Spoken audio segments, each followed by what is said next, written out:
A radical activist judge in defense of a state's assault weapon ban said that AR-15s are not covered by the Second Amendment because of dramatic technological advances and that they're dangerous and unusual, but not as dangerous as some other things.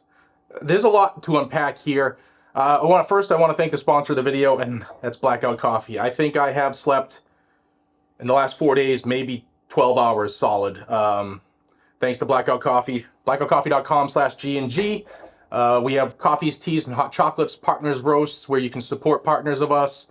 We have some of the best people working with us in the industry, and we look forward to continued growth. We have coffees, teas, hot chocolates, flavored, bean, whole bean, ground bean, K-cup, you name it, we got it. Check us out, blackoutcoffee.com/GNG. Use code GNG10 to save 10%. Also, I haven't been eating correctly because I've been up and stressed, so I want to give a shout out to our friends, not sponsored, but I've been living off of it the last 15 hours.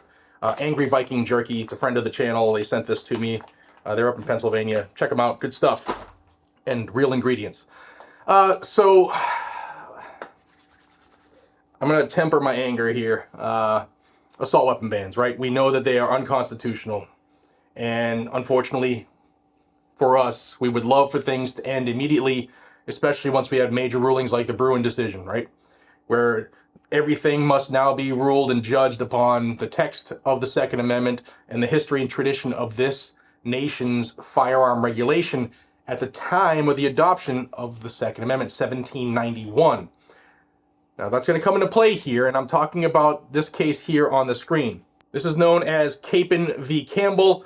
It's the National Association for Gun Rights case versus Massachusetts assault weapon ban. And some of the things that this judge said in this request for a preliminary injunction had my head spinning.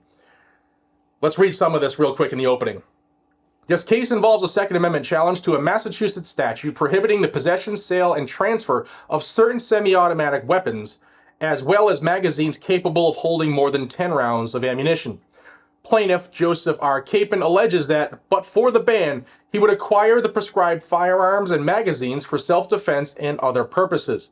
The National Association for Gun Rights is a nonprofit association that alleges that its members are similarly situated to Capon. Plaintiffs have moved for preliminary relief enjoining enforcement of the statute. For the reasons set forth below, the statute comports with the requirements of the Second Amendment, and therefore plaintiffs cannot demonstrate a likelihood of success on the merits of their claims. The motion will accordingly be denied. So right off there, right there, what does this mean? If you're in Massachusetts, I know you're like, what does this mean? Believe me, I'm there with you, guys and gals.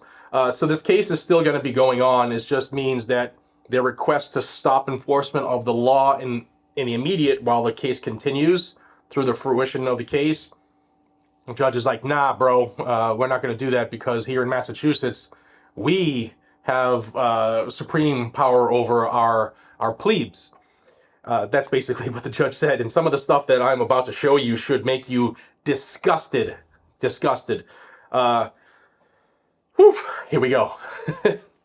Let's go to the analytic framework. It says the present case involves a challenge to restrictions on particular types of weapons and magazines. Again, the basic analytical framework is set forth in Bruin. First, when the Second Amendment's plain text covers an individual's conduct, the Constitution presumptively protects that conduct. And second, if the presumption applies, the government must demonstrate that the regulation is consistent with this nation's historical tradition of firearm regulation. While there are many aspects of that framework that are unresolved, it is useful to begin by identifying several guideposts that have been clearly established by the Supreme Court. Now, what this judge is about to do is, so back up a bit. When anti-gunners take a loss, like the Bruin decision, what they do is they have their highly paid, highly educated, anti-American servants, attorneys for them, who get off on trying to destroy the country. They go through and try to find, a little bit of daylight where there was like a hole in the mortar of the wall of the Bruin decision, right? So they're like, oh wait, sensitive places. We can just make the whole state a sensitive place. Yeah, that's cool, let's try that. And here they do that with the Heller case, the McDonald case, the Catano case, in which Massachusetts got eviscerated by the Supreme Court, and in the Bruin case. And I want you to pay attention to this because what this judge says, some of the things that this judge says, hasn't been said before, and will be said in all of these anti-gun states with assault weapon bans as they're currently being challenged. Here we go. The basic principles. First, individual self-defense is the central component of the Second Amendment. Second, the regulation of certain types of weapons is permissible. Miller stands for the proposition that the Second Amendment right, whatever its nature, extends only to certain types of weapons. Some firearms may be regulated either one, because they are not in common use, that is, not typically possessed by law-abiding citizens for lawful purposes like self-defense, and therefore fall outside of the scope of the Second Amendment, or two, because they are historically subject to regulation, such as dangerous and unusual weapons. And that's Heller. Heller made clear, and nothing in McDonald, Catano, or Bruin altered or even cast doubt on that basic proposition. Third, the protection of the Second Amendment is not limited to arms that existed at the time of the founding. Fourth, the protection of the Second Amendment is not limited to arms that are useful for military purposes. Fifth, handguns are the quintessential self-defense weapon. That was in Heller, and you're going to see that a lot. It seems likely, therefore, that legislatures have some greater degree of latitude when regulating firearms that are not handguns. Sixth, it appears to be clear, although the Supreme Court has not directly addressed the issue in its recent cases, that the Second Amendment does not protect either short-barreled shotguns or machine guns. Those firearms are therefore examples of the types of weapons that can be prohibited without violating the Second Amendment. With those principles as a starting point, the court will turn to two unresolved issues concerning the analytical framework. So what this judge does is they go through and they say, hey, Heller said that handguns are the quintessential self-defense weapon because of size and concealability, portability, etc. And that just because something is in common use doesn't mean the Second Amendment protects it. The judge used a little example saying, like, if a novel firearm was created, meaning something new that hasn't been seen before, and went into such circulation immediately, doesn't mean it's necessarily protected by the Second Amendment, because it could be dangerous and unusual. That's another caveat that this judge hammers. Dangerous and unusual. Wait till you see the end, his conclusion. Woo-wee! This is a bad ruling, and hopefully it gets fixed. So in discussing the nature of the restriction, which is the assault weapon ban and the magazine ban, the judge goes over some of these things here. Step 1, whether the conduct is within the scope of the Second Amendment. As discussed, the court will assume, without deciding, that the weapons prescribed by the act, which is the assault weapon ban, are bearable arms that fall somewhere within the compass of the Second Amendment. And that was the Werman case, which was eviscerated by Massachusetts as well. Step 2, whether the regulation is consistent with the historical tradition. So the next step is to determine whether the act is consistent with the nation's historical tradition of firearms regulation. A, check this out. Dramatic technological changes and unprecedented societal concerns. So I'm not going to read this whole thing to you, but what the Attorney General of Massachusetts is saying, and the judge is reiterating, that because of these technological advances, the AR-15 is both unusual and dangerous, or dangerous and unusual, however you want to say it, because it's much more accurate than smoothbore, muzzle-loaded muskets, and you can engage at further distances, and the muzzle velocity is so high that it is more dangerous than hunting rifles and handguns. It goes through a whole diatribe of complete and utter bullshit, saying that, you know, AR-15s, because of these advances in technology, they are dangerous and unusual. And then it also goes through these societal concerns. What it was the exact way he said it: unprecedented societal concerns, because of the AR-15. That technological advance has led to more mass shootings, and because of that, it shouldn't be protected by the Second Amendment. Not the criminals, not the laws that have gone easy on them, not the catch and release, not the no bail, not the let's not put them in prison because they'll hurt their feelings. None of that stuff. It's the inanimate object. Okay? Crazy. Then the judge moves into the regulatory tradition, right? The text history tradition part. So here we go with the regulatory tradition. I'm going to read you like 3 paragraphs because you're going to laugh. As discussed, the Supreme Court has already determined that there is a history and tradition of regulating dangerous and unusual weapons. That finding somewhat simplifies the task of considering appropriate historical analogs because the existence of the categorical principle, if not its specific outline, has already been made clear. Defendant points to an established tradition throughout American history of targeting specific unusually dangerous weapons and accessories when they have contributed to rising homicide and other crime without a corresponding utility for self-defense. Her experts, and they're talking about the Attorney General of Massachusetts, Andrea Campbell, her experts have submitted evidence that from the founding era, states have regulated fighting knives, concealable pistols, Bowie knives, and multi-shot revolvers, all of which were widely used in unlawful behavior and contributed to rising crime rates. Bowie knives, in particular, were extensive and ubiquitous, and were subject to regulation by 49 states because of the dangers they posed to ordinary citizens. Regulation of automatic and semi-automatic weapons began to occur in the early 20th century. Well, that's not text history and tradition there. That's not 1791. When their uniquely destructive capabilities became apparent as they found their way into civilian life. So yeah, because people got stabbed with Bowie knives a lot and states went after Bowie knives, that establishes a historical tradition of firearm regulation at the time of the adoption of the Second Amendment in 1791. Bowie knives were in the 20th century. The final question is whether the prescribed arms qualify as dangerous and unusual within the context of that historical tradition. That is, whether they are unreasonably dangerous and unusual for ordinary citizens to use for lawful purposes, particularly self-defense.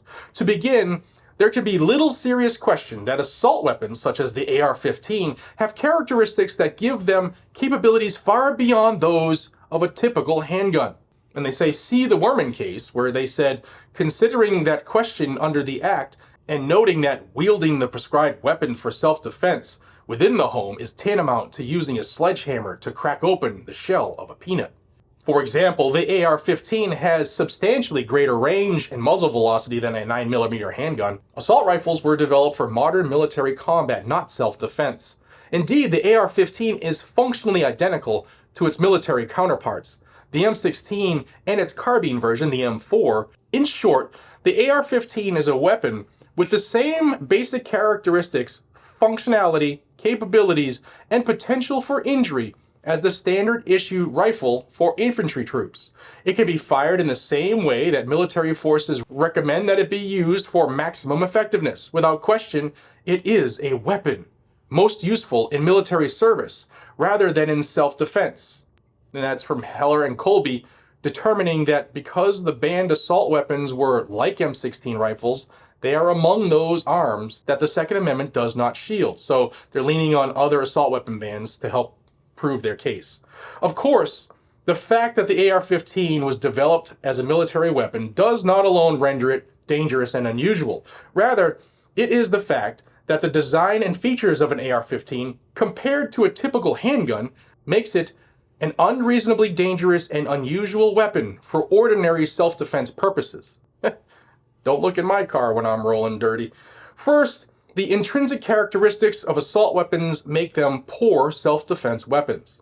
AR-15s are physically unsuited to typical self-defense scenarios. Oh, that's a lie. They are significantly heavier and longer than typical handguns, making them less concealable, more difficult to use, and less readily accessible, particularly for an inexperienced user. They are not generally useful or appropriate weapons for ordinary citizens to keep at their bedsides or to carry on city streets as they go about their daily business. The firepower of an AR-15 also contributes to making it generally unsuitable for self-defense. The muzzle velocity of rounds fired by an AR-15 is 3,200 to 3,300 feet per second, nearly double that of an ordinary 9mm handgun. That muzzle velocity means that its fired rounds can cause more damage due to the higher speed. They pose serious risk of overpenetration, that is, passing through their intended target and impacting a point beyond it. Rounds from an AR-15 can pass through most construction materials, even at ranges of 350 yards. The dangers of overpenetration increases the risk, even if the weapons are employed properly to bystanders, family members, and other innocent persons, as well as outside the intended target area. Here is the jammy. Although most centerfire rifles have muzzle velocities that are at least comparable to the AR-15, although typically lower, AR-15s pair that high muzzle velocity with a comparatively low level of kinetic energy per round due to its relatively small bullet.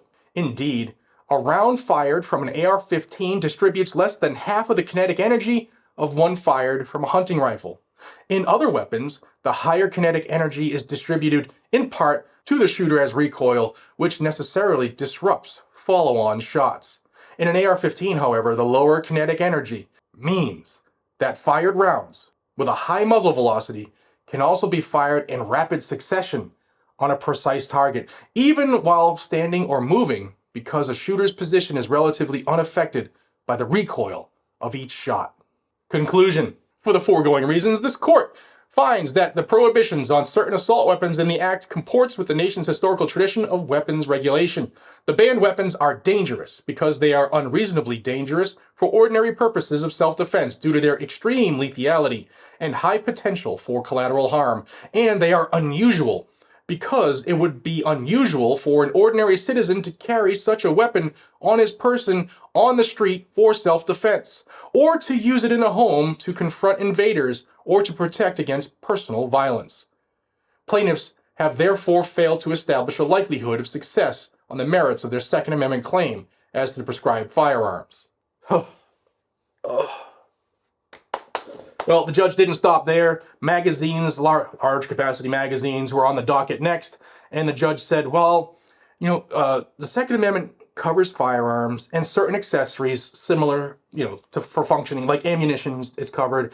And while magazines are necessary for the function of many firearms, large capacity magazines are never suitable for use in a firearm. They're never necessary, rather, the judge said. They're never necessary for use in a firearm. Therefore, they are not protected by the Second Amendment, and the ban on them can continue. So, NAGR, this is a lump. This is a good lump. Like, they got a shiner on this one, but I hope they continue to fight forward in taking out Massachusetts. I know it won't happen because there are a bunch of different groups, especially the national groups, and each one does something different than the other. They don't all do the same thing. But my wish one day would be for all of them to team up and hit these 6 or 7 states with lawsuits that are so damn airtight, so damn pointed, that even the most liberal of anti-gun judges realizes, hey, they got us here. I don't know. You, as always, if you want to support those who support you, including NAGR, I'll have a link for them down below if you want to donate to this lawsuit or whatever. There's links down in the description. Support those who support you. This continues. However, the preliminary injunction is stopped, but this judge just went on record saying that AR-15s are not covered by the Second Amendment because they are dangerous and unusual. And that is not good. Not good at all. Let me know what you think down below. Sorry for the little long-winded one, but this stuff needed to be put out, and you needed to hear it. I appreciate y'all. Be safe, stay vigilant, carry a gun to keep you, your friends, your family, your community safe. I carry AR-15s. Yeah, for self-defense, Judge. Crazy. See you on the next one, y'all. Take care.